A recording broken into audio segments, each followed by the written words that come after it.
ఏది ఉత్తమమో అది మీకు ఈ గ్రంథము ద్వారా తెలియజేయబడి ఉన్నది.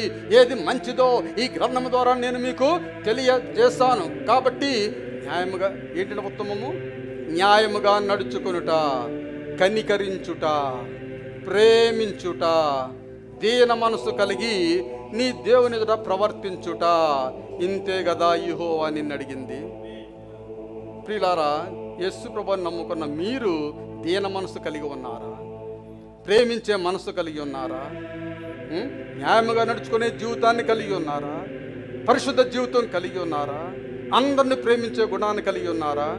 ఎవరిని దూషించకుండా అందరినీ ప్రేమించే జీవితాన్ని మీరు కలిగి ఉన్నారా? ఒక్కసారి మీరు పరీక్ష చేసుకోండి. భక్తి అనగా ఏదో వచ్చి పాటలు పాడేసి వాక్యం చెప్పేసి వినేసి డబ్బులు ఇచ్చేసి కానుకలు ఇచ్చేసి ఇంటికి వెళ్ళిపోయి మామూలుగా జీవించడం కాదండి. యూ హ్యావ్ టు చేంజ్ మీ జీవితాలను మార్చుకోవాలి.